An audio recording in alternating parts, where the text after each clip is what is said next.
In today's episode, we will have an incredible guest joining us, Jen Katsev. Jen is an entrepreneur, mental health expert, and the creator of the D.R.E.A.M method that helps people overcome self-sabotage and build thriving businesses and lives. Jen is actually currently living in Bulgaria, so today we will explore her experiences as an expat and also her journey on helping others unlock their potential.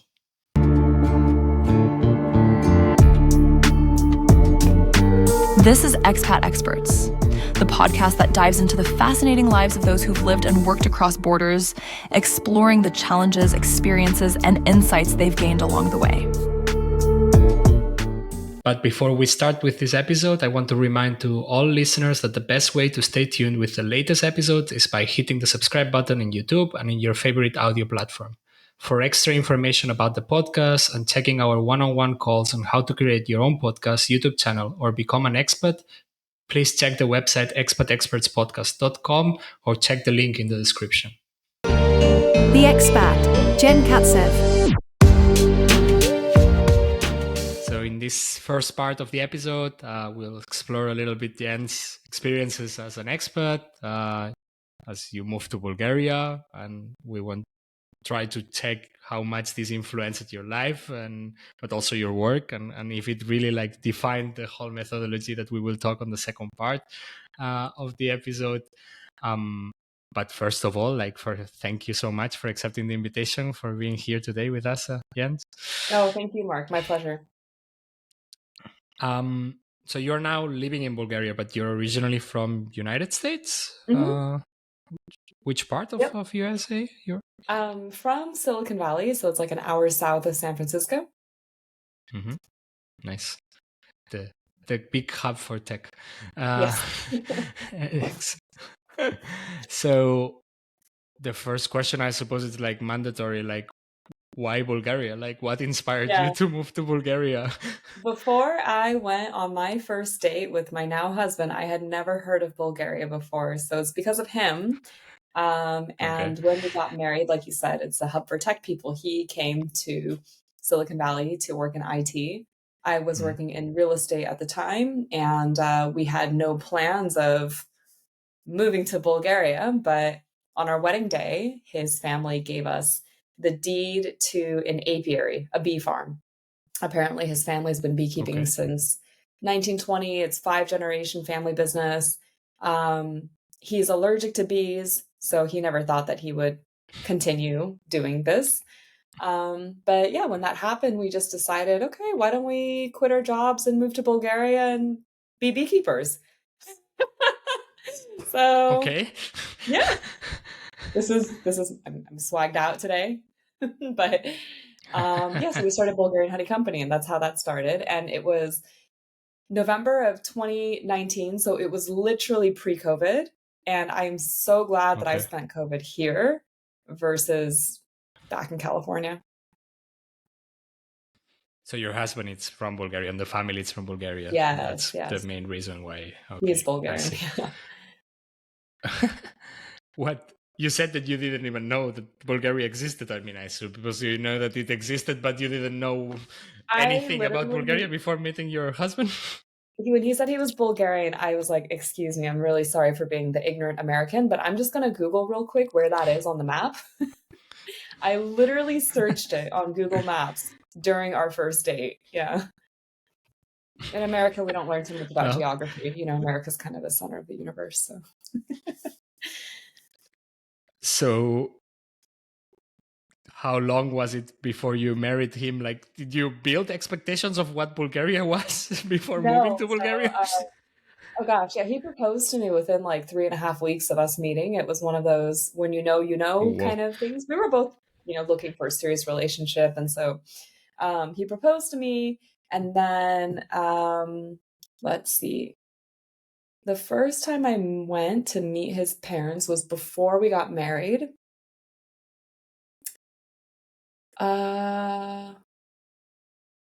So I saw, his hometown and the seaside, very touristic experience.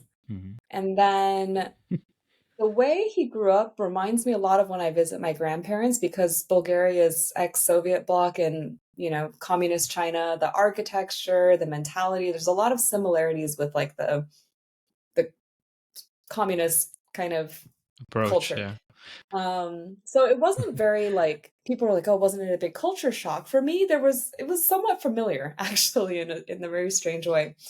And then the second time I went there was for our wedding. And then we got the wedding gift. And then the third time I went there was when we moved. We packed literally 2 check-in suitcases per person and 2 carry-ons, like 1 backpack and 1 small roller bag, the maximum allowed baggage. And that's how, we sold everything else and we just moved. Wow, not bad. So it was your third time going into a country and you moved to it directly. Like, okay, that's also brave. I mean, I suppose having a husband or a partner that is from that country prepares you a little bit about what you are going to find, or that you could ask. Yeah, I think it's a lot easier. How is life there? No, like when you move to a country where neither person is from, I think it's a lot harder. I would have done a lot more research if one of us was not from there. How did you had any like first impressions on Bulgaria, like something that shocked you, like, okay, this is I think not a lot of things surprise me. I think I have a pretty good sense of humor in general as I go through life. So, but I think some of the things that shock me are how grumpy people are. Like they think they have to be grumpy. This is normal. How bad customer service is. How much people are not willing to make a sale, even if they are the business owner. Yesterday even it surprises me less, but it still surprises me. I was at a shop and I was like, how much is this coffee table? And she says, I can't see the price tag. I'm like, I couldn't find it either. That's why I asked you. She's like, I don't know. And that was it. I was like, you're not going to look it up in the system. You're not going to find out. Like, you don't want to sell this thing to me. I don't understand. Like, I want to buy this thing. And, oh, no price tag. Sorry, I can't help you. So there's a little bit of like this very, this mindset that takes some getting used to. Not my problem mindset, kind of. Yeah. Nice. So you've been in Bulgaria for almost 5 years now. Yeah. Nice.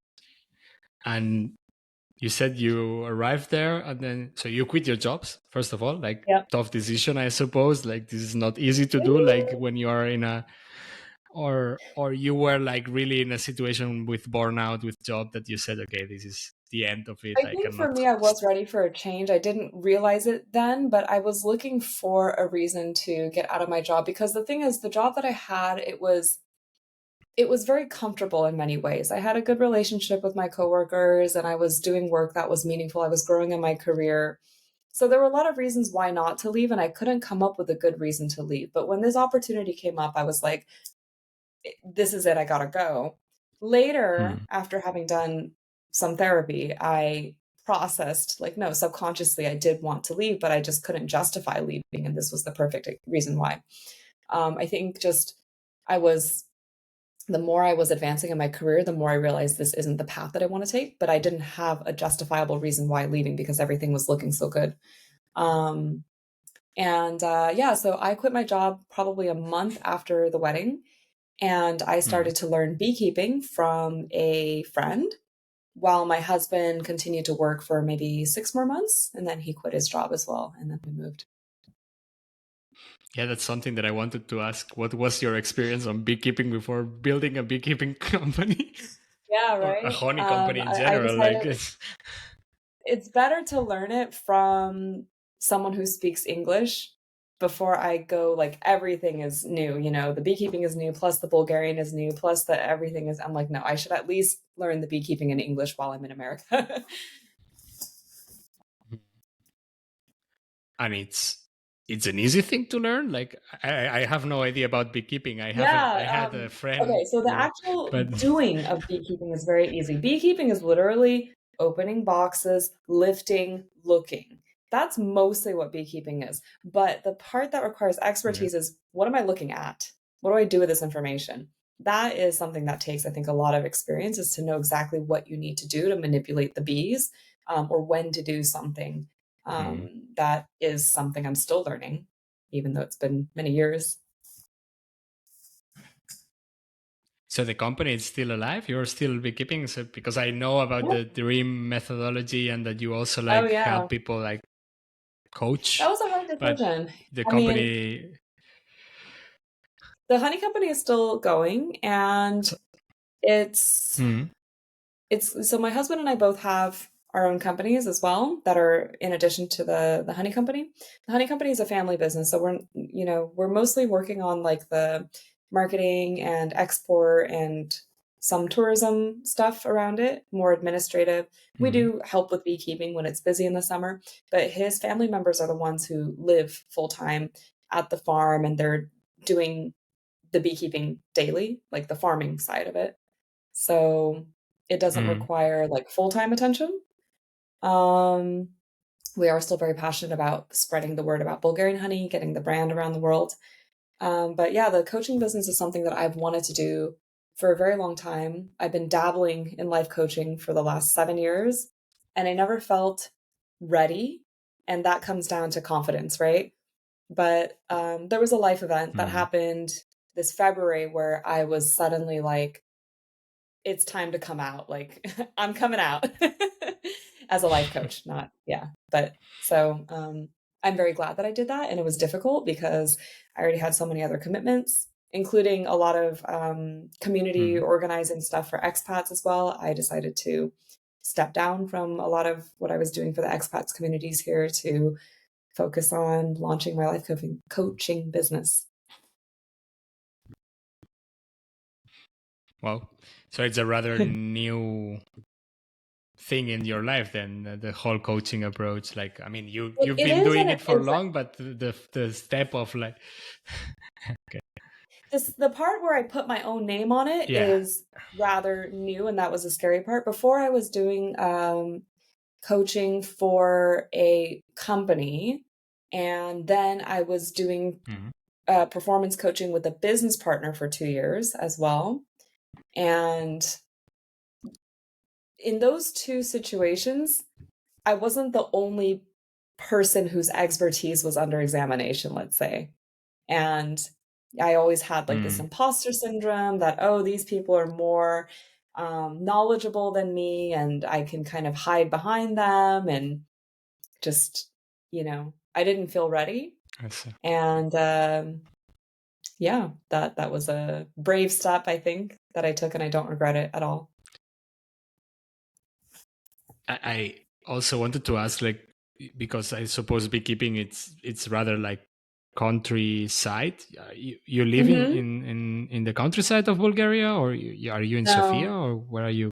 No, I live in Plovdiv. It's the second largest city to Sofia, and it's 1 hour away from the farm. So we drive. It's not that bad, but we live in the city. I'm a city girl. I need to be around things, events, people. Nice. One of the biggest questions that it popped up when I was checking your profile at the end and instant social media was like, coming from Silicon Valley, where the life might be hectic and like whatever. When you think about Bulgaria, you don't think about a very super active life, let's say, like this. So what are the biggest differences between coming from I am literally Silicon making Valley a to course Bulgaria? right now. I am literally making a course right now to help busy female entrepreneurs in the Bay Area create work-life balance because of what I've learned since moving here. I think even though I was in this environment where everyone takes it easy and is slow, because my beliefs didn't change, my mindset didn't change, I was constantly creating busyness around me. I had like 6 Facebook groups. I was still in the real estate. I was doing the honey. I was starting coaching. I was running, like weekly expats events, and then monthly ones, and then for the girls and for the entrepreneurs and for like the drinking socials. And I was basically recreating my Bay Area busyness here. And I was very still stressed out and burning out in this environment. And so, fortunately, the environment around me kind of gave me a lot of examples of people who live a more relaxed life. And I've also been doing a lot of work on myself to really get rid of my FOMO. I realized that I had really bad FOMO. If this opportunity is in front of me, I have to take it. If I think I can do something, I should do it. And now I realize just because I can do something or the opportunity is there, it doesn't mean I should do it. I should focus on the things that I want to do, because I ended up, I like, for example, hosting events and things like that, but it burns me out. It drains me as well. I mean, it takes so much energy. And if I put that much energy into everything that I do, then I'm just exhausted at the end of the day. And I don't have to be here. And I don't have to be, right? So yeah, the transition's been, I think, a very good one. I also, came from a very masculine energy, go do for the sake of doing. And now I've discovered being more feminine, just more relaxed, more focused on what brings me joy, connecting with people for the sake of the relationship, not for the sake of X number of people I need to have in my network, or, the whole mindset really has changed since I've been here.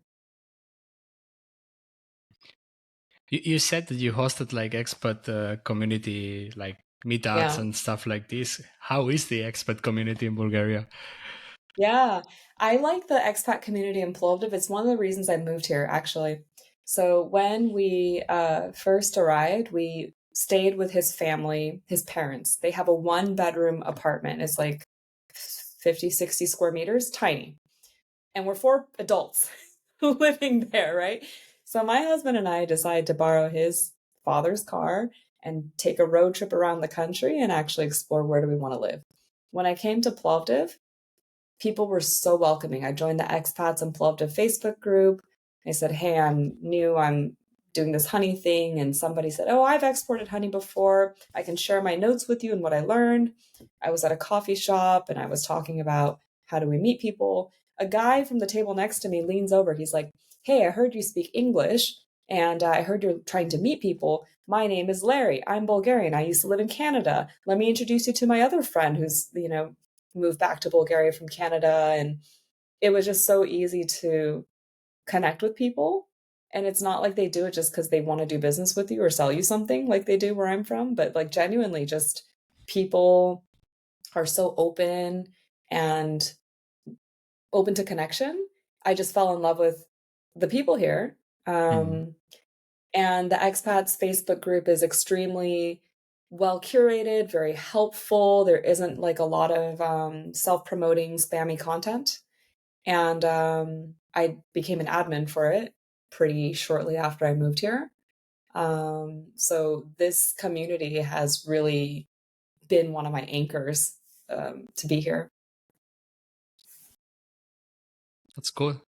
It doesn't happen everywhere like that. You have a good community base of expats. So that's also like it helps when you're in there. You actually touched on something that I wanted to ask you also, and it's language. Yeah. Like, how is life? Did you move knowing any Bulgarian at all? Do you speak Bulgarian? First question.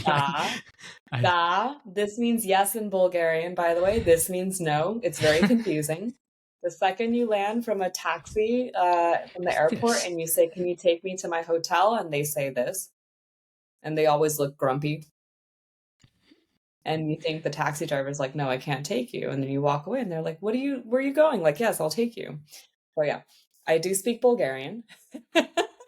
And I learned a few words before my wedding because I wanted to be able to, say basic greetings to my husband's family.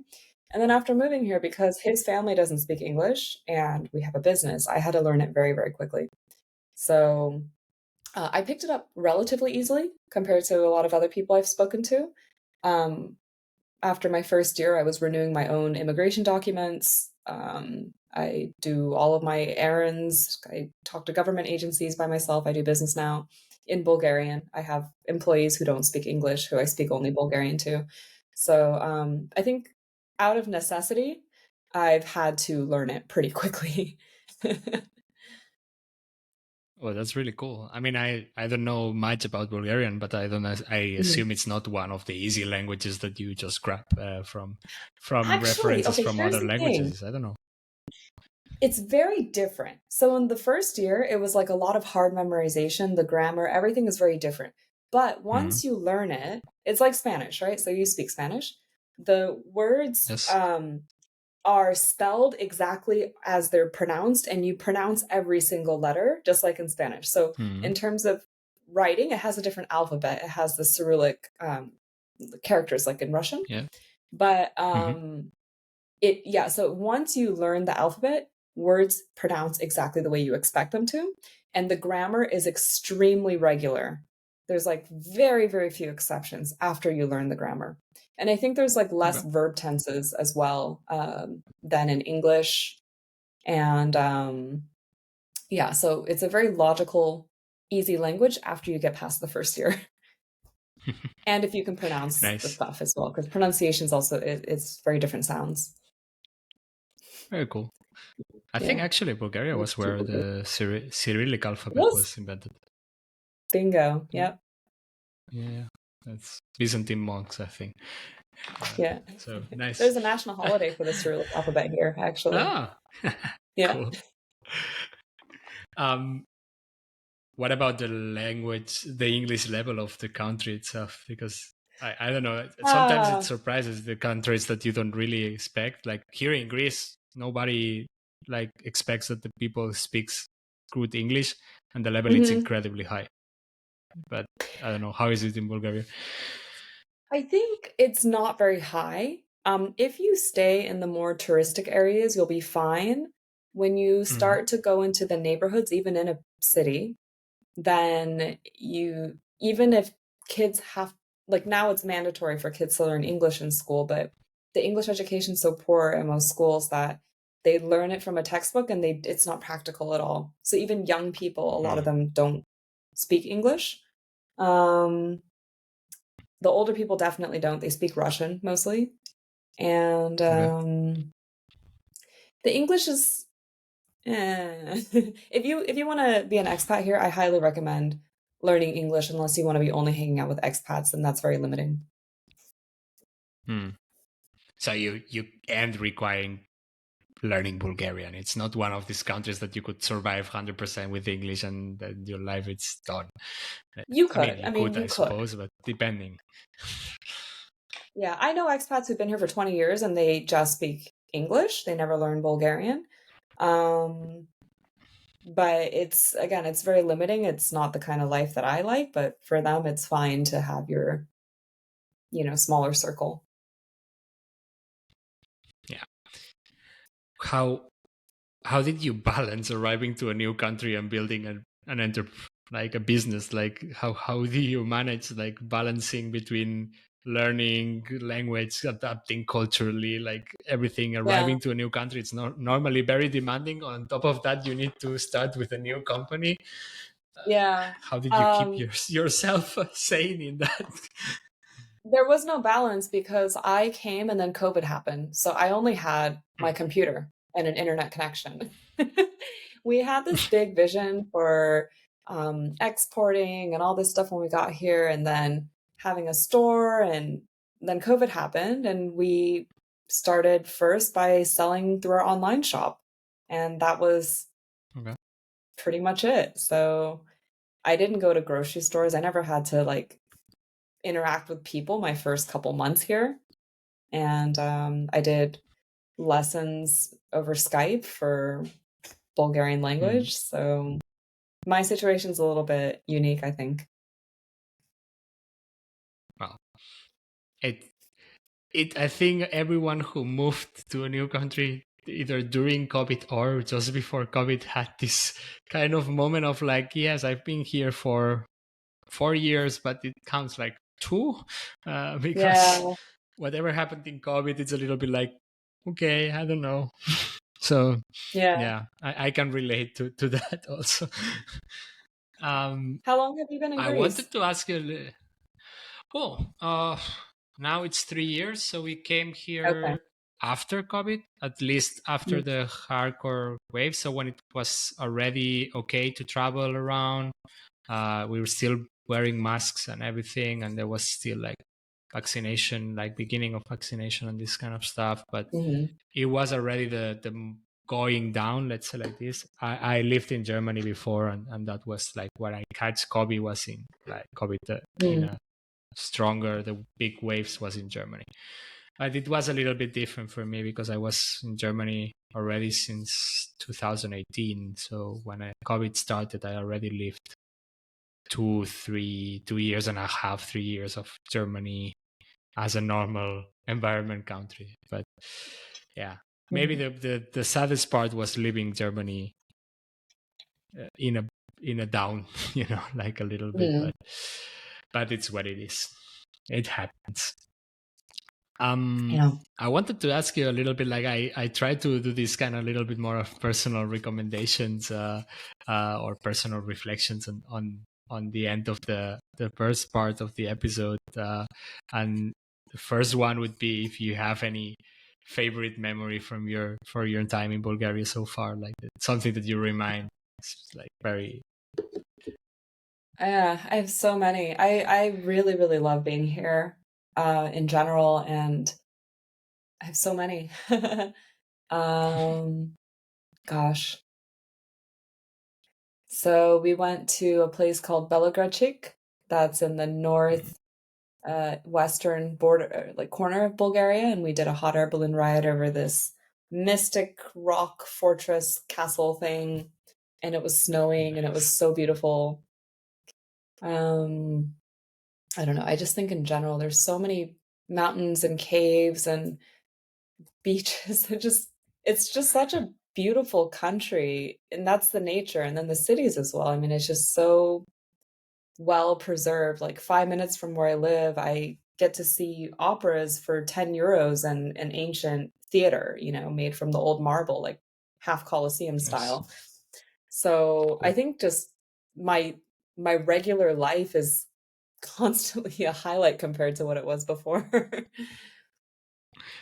Cool, very nice.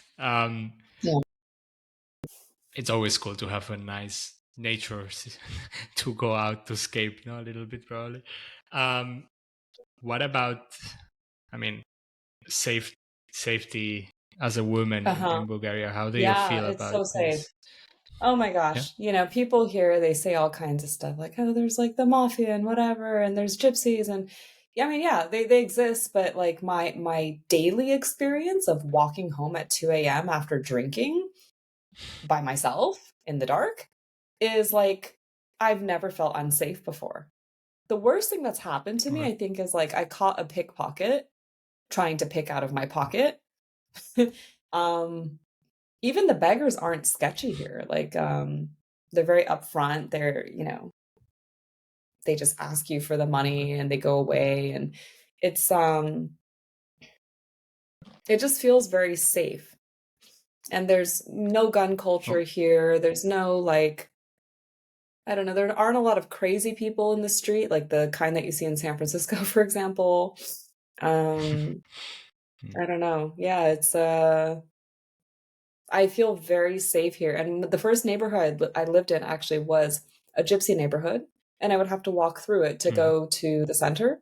And it was fine. Like it was more run down, like the architecture, some buildings were falling apart and whatever, but like the people I'd never felt unsafe around. Well, that's very nice. I think there is a lot of stigma about safety sometimes in the Balkan countries. And when they hear Eastern Europe and they see the movies, they see the mobsters, like the gangsters are always from like Albania or Bulgaria or something. No, it's not like that here. They exist. Those people also exist, but if you don't get in their way, you're fine. Yeah. I mean, and let's be honest, you can be pickpocket right now everywhere in the world, so that's not the biggest. Sure. That's not a differentiator. So catching a pickpocketer, getting my car smashed into, because the last time I went to the Bay Area, which was like 2 months ago, I mean, just it doesn't matter where you are. If you're in a major, I don't know, parking lot that's daylight, full of people, full of cars, your car can still get smashed, So it's just like here, you can leave your phone on the dashboard on accident when you go into grocery shop and your car won't get smashed. So you still shouldn't, but I mean, I'm just saying it's much safer here. Yeah. Nice. What about visa process? Like, I mean, in your case, I assume it was through marriage, and that solves a lot of things, or?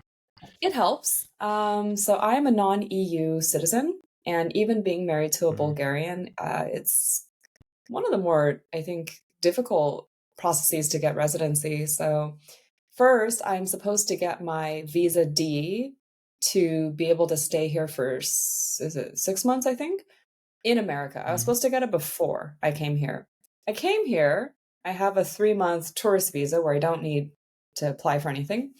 And I realized when I want to switch it to the 6-month one that I have to go back to America to do it. And so we wrote the Ministry of Foreign Affairs to grant me an exception to go to either Athens or Bucharest to the Bulgarian embassy there to get my visa D, and they granted it. Doesn't happen with everyone. Actually, it's quite uncommon that they grant exceptions. Okay. But they did for me. So after that, I have this, it's called like a long-term stay card that I have to renew every 11 months. I need to do this for 5 years. I need to renew it 6 times because it's 11 months every year. And then after that, I can apply for the 5-year residency card. So I've renewed that card the last time I need before I can apply for the residency card. And then it's another 3 years to apply for citizenship if I have kids. If not, then 5 years. Wow, it's a long process. Yeah. I wasn't expecting it to be that. You would think in Bulgaria they would be really easy about it. And the other thing too is the migration office here, the immigration office, nobody speaks English. They're dealing with foreigners all day. I guess that gives more jobs to translators. It's a very communist structure. Okay, great. Yeah, more jobs for translators. Great. And they always their attitude is very we hate foreigners, and they're the people who work there talking to foreigners all day. Yeah. But sounds familiar. That's everywhere, I think. I mean, you always have the stereotype of the people. I don't know. Now I get all the foreigner offices against me, but it happened to me in multiple places. It's not and it's a very common struggle. Bureaucracy and offices of foreigner affairs in the countries are normally the places where the people feel that they are hostile against them. And it's ridiculous because it's the place where you should be helped to become part of this.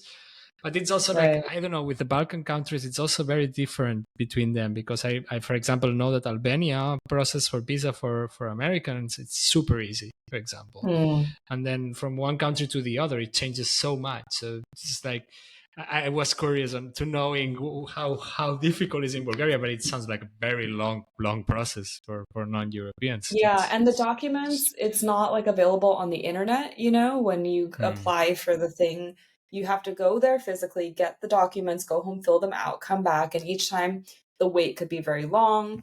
And then, or they're on a coffee break, which is all the time pretty much. And they're never actually working. And then, so for me, I have to get my husband to also sign a declaration that he will provide housing for me, even though my name is on the title of our house here. And it's just very maybe patriarchal. I don't know. So there's just some really silly things that are part of the process. But after doing this 6 times, I got it down. You get used. Yeah. Nice.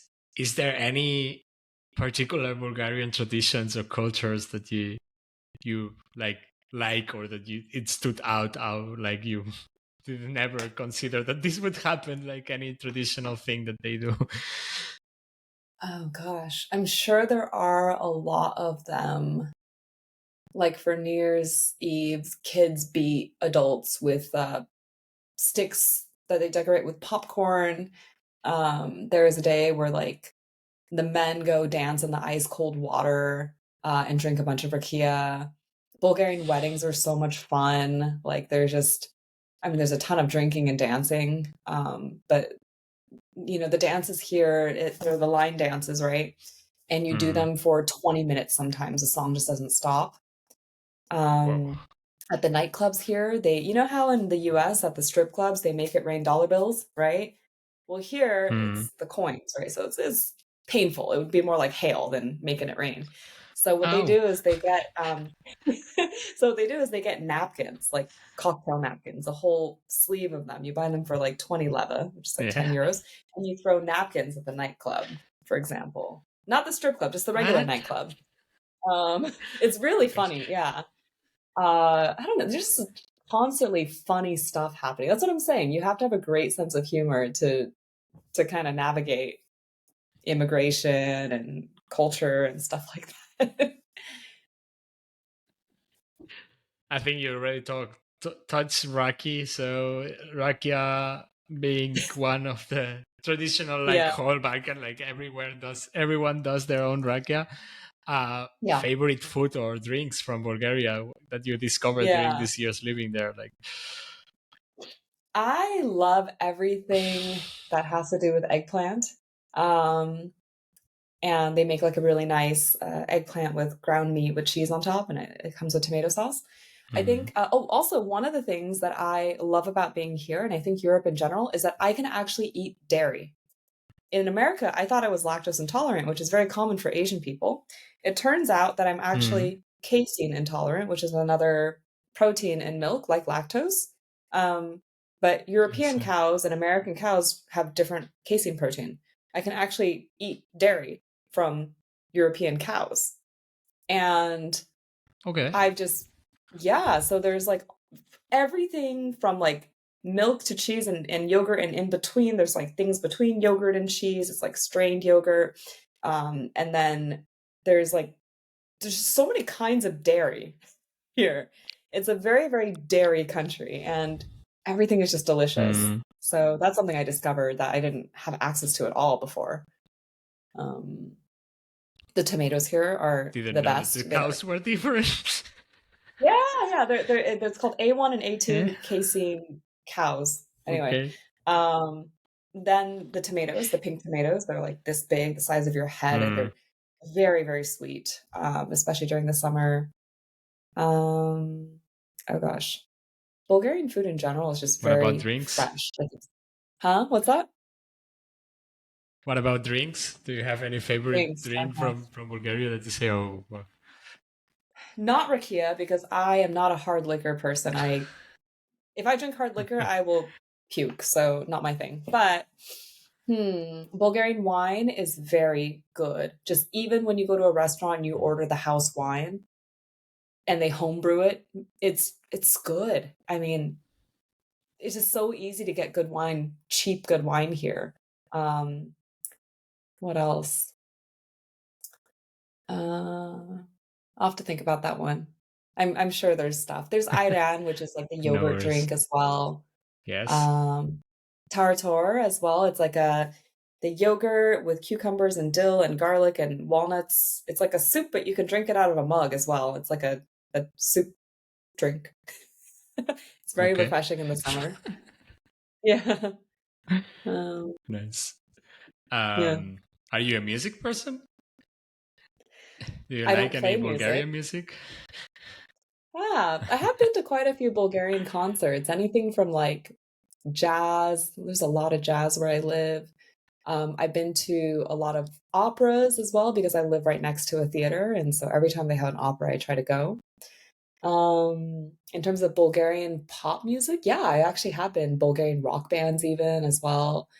And then the traditional music, I've been to quite a few festivals. They have a lot of cultural events as well, where I've heard like the more like kind of like yodeling, but Bulgarian, like the traditional, it's not yodeling, but it's like village music as well. I'm just thinking about it now. I listen to way more music being here because it's just a part of the culture and the lifestyle. Yeah. I've been to Bulgarian Nice. pop concert as well. It's pop singer. All kinds, all kinds. Very cool. Maybe the last question before we jump to the second part and we talk a little bit more about the D.R.E.A.M method and your Mhm. entrepreneurship and how you became a coach, etc., etc. But Yeah. if someone of the listeners needs to visit Bulgaria right now, what is your must-see or must-do experience that you need to recommend to them? I would recommend the free Plovdiv tour. They also have a free Sofia tour. The free tours are great. They're like 2 hours long and you tip at the end if you like it. And they're very comprehensive. The guides are great. I personally know many of them. Um, Mhm. it's a great way to learn the city. And then after that, you can decide where you want to spend more time. Cool. Yeah. So with that, I would say that we can jump directly to the second part of the episode.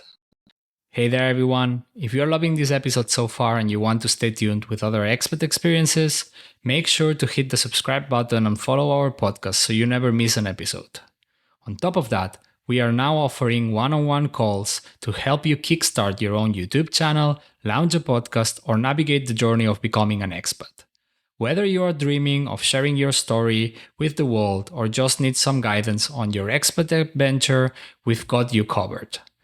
Check the product section on our website, expatexpertspodcast.com, or check the link in the description and book your session today. With that said, let's go back to the episode. The Expert, coaching the D.R.E.A.M method. The part I wanted to talk and get your mind a little bit on your work and your a little bit the project that you have. I need to ask you like about everything a little bit because I'm not a coach. I'm not an expert on that. I know that you touch like from a different perspective, from mental health to entrepreneurship to having your own method in there. A lot of it like about self-sabotage and overcoming self-sabotage in general. But maybe the first question would be about the D.R.E.A.M method. I read a little bit about it, but can you explain Yeah. what it is and what inspired you to create it? Absolutely. So what inspired me to create it is just my own journey, really, and there are tools that I've learned that have changed my life that I am just very passionate about giving other people access to, because there's so many easier ways to deal with your problems than to use your willpower. And that's the only tool I had before is willpower. Oh, you're struggling, just push through it. You're tired, work harder. You're uncomfortable, just, fake it till you make it. And so those were the only tools I had that made me miserable, right? And I wasn't even allowed to admit that I was miserable. That's just how much I shut down my own intuition. So the D.R.E.A.M method is, the D stands for defining the problem, and it means diagnosing it correctly. Because often, like, I'll use a very common example, right? Dating, online dating. I hear this one all the time where it's like, there are no good guys on online dating. That looks like the problem, when in fact, the real problem is I don't deserve to be happy, or I'm unlovable, or something else, right? So this is a subconscious problem, and we need to diagnose that problem correctly in order to actually solve the problem. So that's the D, step number one. Step number two is removing the root cause. So where did this actually come from? Where did this belief start? And actually learning how to process that, usually going back into childhood, and reprogramming some of those old beliefs to reflect our current wisdom today, as well as processing negative emotions as well that maybe served us at one point back in time that today is just completely irrelevant. We have to go back and kind of manually update those old emotions and beliefs. And then E is for exposing and expressing your true self. So this has a lot to do with discovering your core values and aligning your actions with those values, as well as discovering your superpowers. A lot of times we see the things that we don't have as our weaknesses, and then we start to hide and pretend to be something else that we're not. We're going to lose every single time we pretend to be something we're not, because we're not. And that part of us who we actually are that we're ashamed of, we hide. That's usually our superpower. So it has a lot to do with self-acceptance, learning what your core values are, because often we inherit values that we get from other people. Like I inherited a picture of success from what my culture wants or what my parents want or whatever. And I didn't have my own definition of success. So while I thought I was being successful by being that picture, I was unhappy and I didn't know why, right? So expressing and exposing your true self is the E.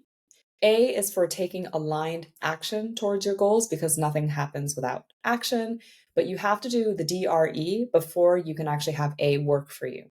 Otherwise, like, this happens all the time. You have an action plan, you know what steps to take. You can't stick to the plan because something in your subconscious is sabotaging you or saying, but this doesn't feel aligned with me. I don't want this really. And so when you have all of those things aligned, you're clear what your core values are and what your superpowers are, then you can actually start to take action sustainably motivated by yourself towards your goal because it's actually your goal now. And then the M is for manifestation, because as you start to take more aligned action, you will naturally start to attract those things to you. You won't have to be working hard all the time chasing your results. They will also be coming to you because you're putting out the right energy. So that's in a nutshell what the D.R.E.A.M method is. And it can be applied everywhere in life. And yeah. Yes.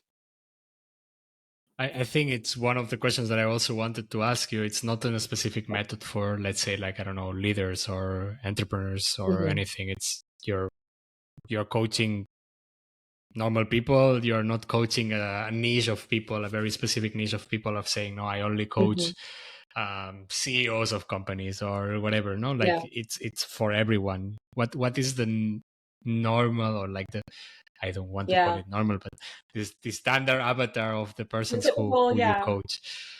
Okay, so this is a very interesting question because by the way, I've only invented the D.R.E.A.M method in like March of this year. Okay. I mean, it's been a long time coming.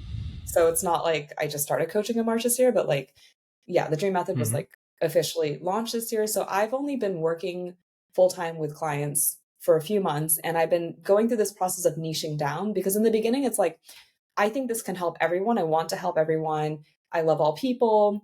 I had students like teenagers come through my programs. I've had grandmothers come through my programs. I've had entrepreneurs. I've had people from like, I don't know, like 30 different countries come through my programs. And what I've started to realize is, so I have an ADHD brain. I'm very intense. And a lot of people find that after they do like a 5-day challenge with me, they don't want to do the 10-week program anymore because they're tired after 5 days. And the people who stick with me, who continue to do the 10-week program with me, happen to be mostly female entrepreneurs. So I'm like, okay, maybe that's my niche then is female entrepreneurs, lady bosses, whatever you want to call them, because I am one. I have a lot of, relatability, and they want intensity. So that's kind of where I've been focusing more of my marketing lately. I think I'm starting to niche down. Makes sense. At the end, I think you need to niche down, no, at some point, because if you keep it so open at the end, everyone is there, but not everyone. Like it's this final level balance in these kind of things, I assume also. My coaching works for all kinds of people. It works for teenagers. It works for grandmothers. It works for men. It works for it works. I've coached all these people before. They've gotten results, but it's like, yeah, like you said, with the business, I need to focus somewhere. So what makes your method stand on top of other methods that are out there? Like, I think that's also an interesting question. Like when you put your method, what compared to other ones? I think for me, this is what one of my clients said. She said, I have a very good balance of business coaching. I combine therapy, like I do a lot of work in the subconscious, but it's also very practical. It's very actionable. It's not like, I had interviewed a couple of other people. What's missing when you go to therapy is they're missing the professional background. There's a lot of talking, but there isn't a lot of like, well, now what do I do about it? So it's a very it combines like business coaching and therapy, and people say they feel like I'm their best friend as well, like just in terms of the level of being there for them. I don't know how long that's going to last. If my business starts to scale, then, I won't be able to give as much personal attention. But where I'm at right now is it's a very, very personal, like I'm very invested in the people I coach, for better or worse. I don't know. But I really do see each person who comes through my life as like a friend as well. And they feel that. And I think that also makes it unique. Honestly, I think like there are a lot of really good coaches and therapists out there who have very effective methodologies. What it boils down to when someone is choosing who to work with is who do they resonate with the most? And every single person has a unique background. So based off of my life experiences or my style or whatever, some people may just be naturally more drawn to me or not. Yeah, I mean, the resonating with the person, then it's a big part. No, I assume it's like trust. It what it builds the trust with that person at the end. How did you prepare yourself to like, or how did you build this method? Did you take courses yourself about coaching? Yeah. Did you take certifications? I know that there is certifications around for becoming a coach, etc., etc. What's the process? Yeah. So I did a program with a personal development company called Landmark I was with them for like 5 or 6 years. I trained to be one of their leaders. And then that, it's called ontological transformative coaching is their methodology. I also got certified in neurolinguistic programming. And my goal when my business is at a certain point is to go back and get my master in NLP, as well as an ICF, whatever the level 3 is, certification. I've looked at some programs, and that's just something I want to do, is to deepen the coaching as well. So also with coming up with the D.R.E.A.M method, what I actually did in March was I hired a marketing company that helps coaches launch their programs. And they helped me actually package it into the D.R.E.A.M method and give it a name, basically, and how to promote it and how to make it stick. So I think that was also a very strategic move. Makes sense. I mean, yeah, it's not only that you are out there and then, I mean, I suppose there is some coaches that it's only about mouth to mouth, but I suppose you need to have self-promotion involved, also marketing campaigns, etc. Oh my God, it's so, like, being an entrepreneur is like freaking 80% marketing and 20% doing your services until you start to get traction. I mean, it's just like so much of what I do, I wish was coaching, but right now it's so much marketing, and it's just something that startups have to go through. Yeah.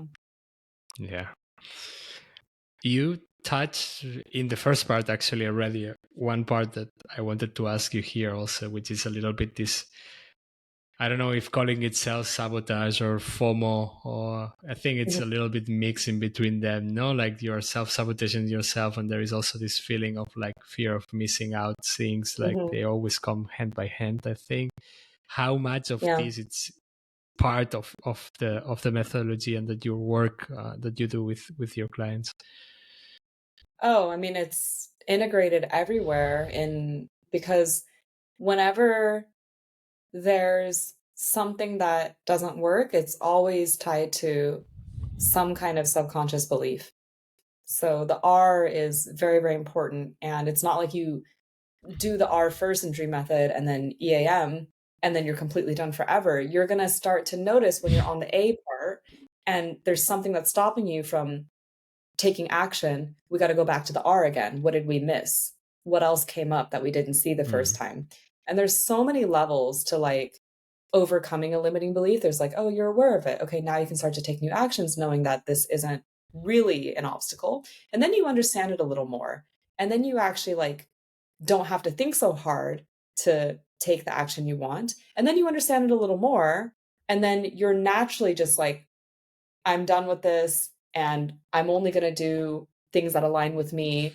And it becomes like your own truth. So there's like so many levels and layers of changing those limiting beliefs, especially the very, very deep-rooted ones where your whole identity kind of relies on that. Like for me, for example, if I don't feel guilty, then I can't be successful. That was like a very, very deeply ingrained belief, because in my culture, first of all, if you've talked to other Chinese people, guilt is a very, very big part of what makes us excellent performers.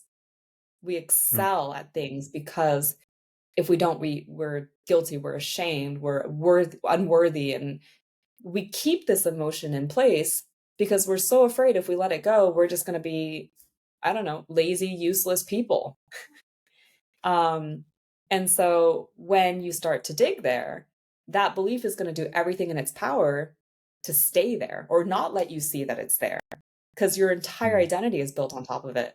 But once you remove the guilt, then you can actually be motivated to continue doing big things, great things in life from being happy because it makes you happy. And that's where I'm at, is I was afraid that if I wasn't guilty anymore, I would just be this lazy person. I wouldn't be an entrepreneur. I wouldn't want to do anything with my life anymore. I'd just be complacent. And that's very scary because, the way I was raised, you don't get love unless you're excellent. If you're complacent, your parents don't love you anymore. I mean, it's very scary, right? But yeah, so I've done a lot of work, and now I realize that if it's gone, I still want to do things, but it's because it makes me happy to do them. And being happy is a wonderful motivator because I want more of it. Yeah. Makes sense. Sounds simple. It's really Like, not. Doing the it work is should not be the simple. yeah, of course. But I mean, it's always easier to say than to do, no? And majority of the things in this life, actually, and being happy, it's definitely one of them that people tend to forget very easy. Yeah. How much of living abroad, living in Bulgaria, has affected your approach on the method and on the coaching that you're doing? Yeah, I think a ton. One is, like I said, the environment was very different. So it interrupted a lot of patterns, the survival patterns, of needing to hustle and do for the sake of doing because everyone around me is doing it as well. People here, they're very family oriented. They have like a very slow pace of life. They enjoy things. There's culture and beauty everywhere. And I think having a lot of examples of a different way of life where people can be happy and peaceful it was a very big factor. Also, with the expats community, like the Bay Area is a very diverse place, a lot of immigrants, but they tend to be the kind of immigrants that are there because they want to get into IT, or they want to like be a very successful startup owner, or it's a certain type of people that it attracts, which is great. I love those people. I admire them a lot. I have a lot of qualities that I love about myself that's like that. Here in Bulgaria, the expat community is so diverse. Like so many people from so many backgrounds, from so many countries, so many ages. And because there's so few of us, you kind of by default make friends with everybody. You don't get to be so picky. There's nobody like me here as well. And so there's hardly any Asian people. There's definitely no Asian Americans. And so it made me like a mirror look at my own identity as like, not like a fish not noticing water anymore, It's like the fish is in air now and it's noticing, oh my God, that's what water is. And so it made me very aware of a lot of my behaviors and beliefs and stuff as like something to examine versus before I just assume that this is how everyone thinks and behaves and this is normal.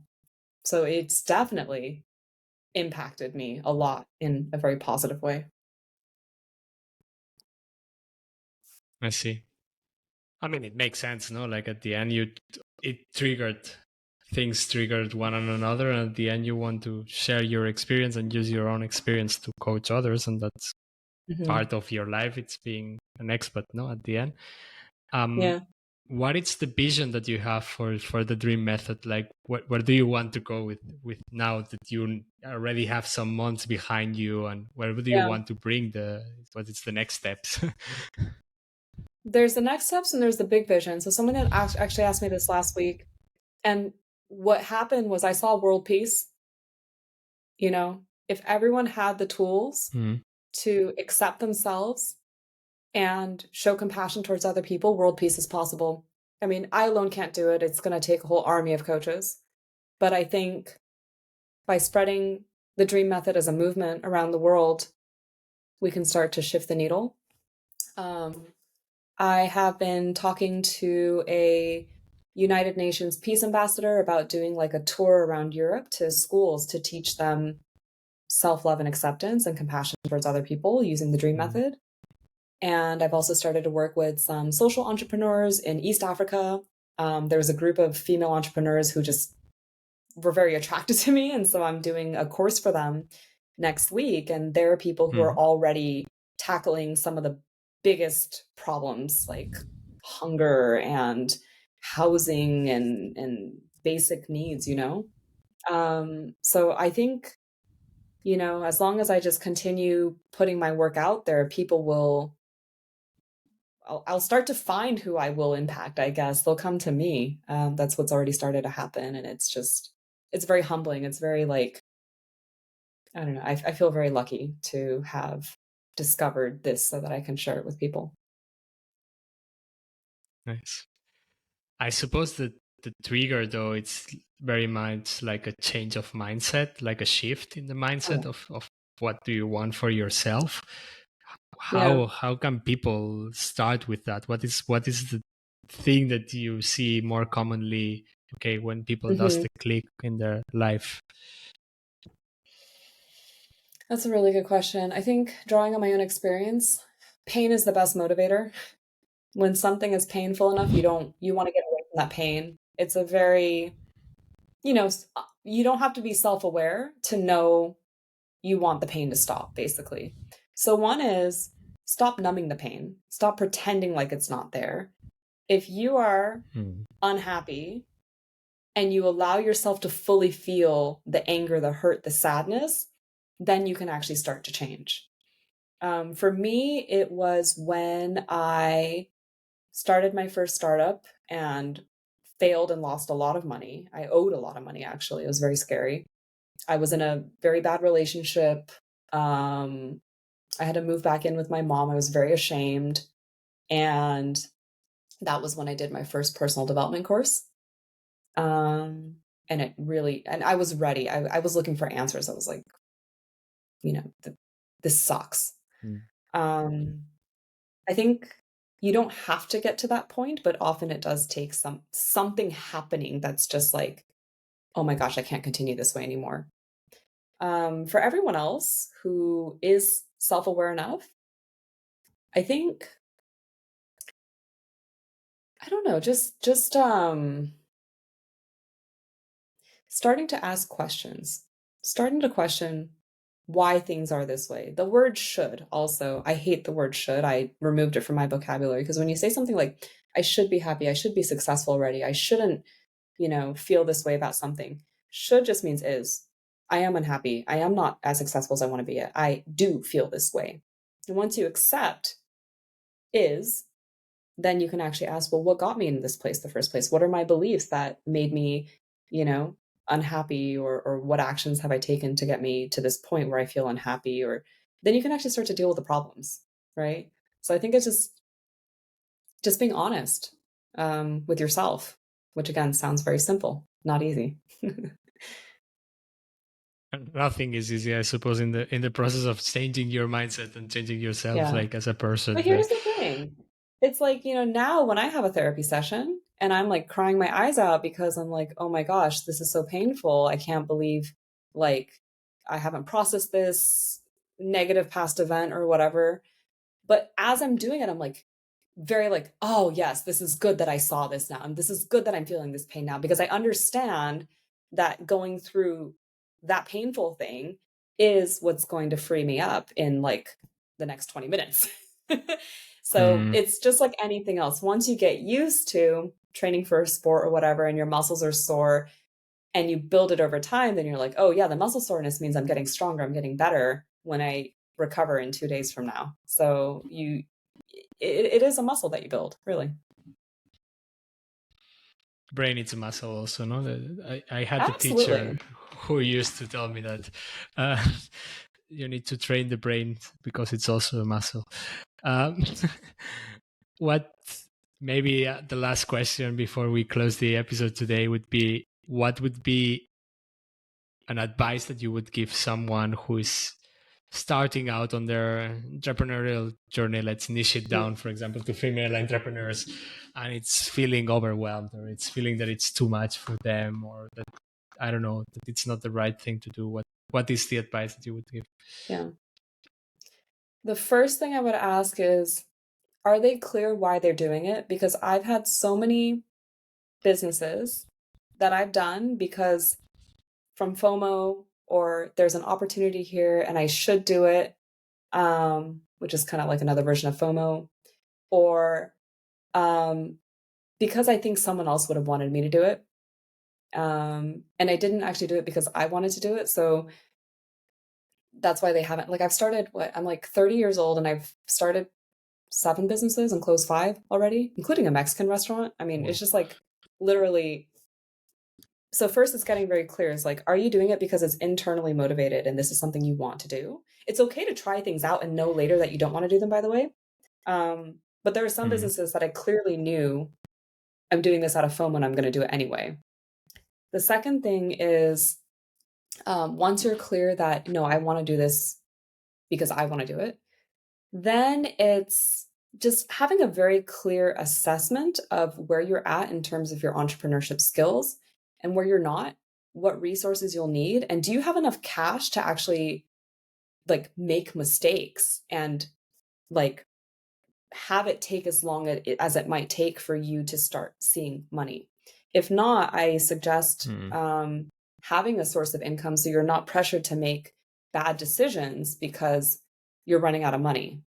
For example, with a lot of businesses, you have to have marketing skills or you need to hire the right marketing company. But even if you hire the marketing company, if you're an inexperienced entrepreneur, then you're not going to know if this, like a lot of times I've spent so much money on marketing, but I wasn't clear for myself what I wanted. And the money just went to waste. It didn't produce results because I wasn't clear in my own head.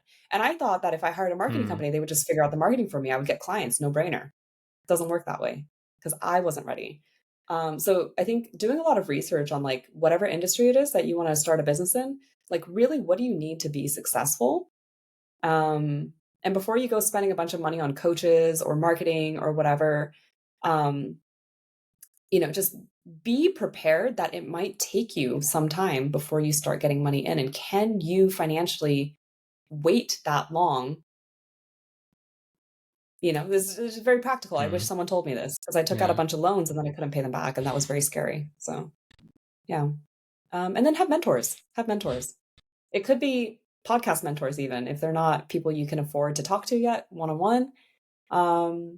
Learn from what other people have gone through and try to collapse your timelines as much as possible. And there are a lot of free resources out there, by the way. Before you go pay for anything, there are a lot of free resources. Nice. Just come off the top of my head. Yeah, I'm sure I have a lot more, but yeah. for the free advice, let's say like this. Jen, thank you so much for sharing your story and sharing your experiences and the D.R.E.A.M method. I think the last question now is more like the extra thing, but it's always mandatory. It's where can my listeners connect with you, where they can find the D.R.E.A.M method, where in general, where they can connect and find you in the world. Yeah. Well, you can share my Facebook and Instagram links. And also I do a free 5-day challenge. It's called the Wake Up in Love with Your Life Challenge. I'm thinking of making it 3 days actually, and it might be paid, but low ticket. I'm not sure yet. Anyway, this is like a very accessible way to get a very generous sample of my work. and it's very impactful. So I will share that link with you as well. Perfect. You will find all the links as always in the description of the episode, so you can go and check out Jen's social media, but also the websites and the free or not free at that point, depending on where you arrive to it, or 5 and 3 days, depending on when you Still enter. Figuring it out, yeah. Exactly. But thanks again, and to all the listeners, thank you also for tuning in and listening to Expat Experts. Until next time, keep exploring, stay curious, and take care. You've been listening to Expat Experts, the podcast that takes you around the world through the stories of those who've lived it. Subscribe now to YouTube and your favorite podcast platform, and stay tuned for more inspiring interviews.